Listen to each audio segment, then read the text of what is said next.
કેમ છો બધા મજામાં?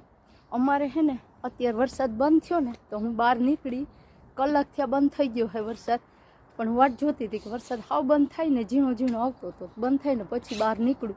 કેમ કે અમે હે ને એ વરસાદ ચાલુ હોય ને તો બહાર ન નીકળીએ, કેમ કે અહીંયા છે ને ઇઝરાયલમાં શિયાળો ને ચોમાસું બે ભેગું હોય છે, તો એના કારણે છે ને ઠંડી બહુ લાગે અને બીમાર પડીએ, ભીના થાય ને તો પછી અમે બીમાર પડીએ તો અમારા એમ્પ્લોયરનું કામ કોણ કરે, અમારું કામ કોણ કરે, એટલે અમારે અમારી જાતે જ અમારું બધું કરવું પડતું હોય.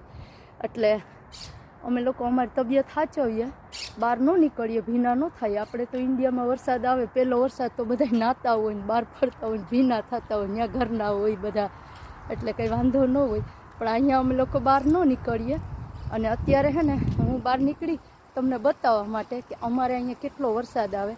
જો કે આપણે ઇન્ડિયા જેટલો નથી આવતો, પણ બતાવું જો કેટલો વરસાદ આવે છે.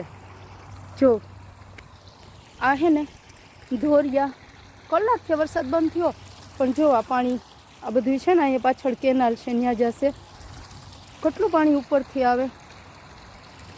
આ વધારે વરસાદ હોય ને ત્યારે આમ ઉપરથી છલકાતું હોય એટલું પાણી આવે.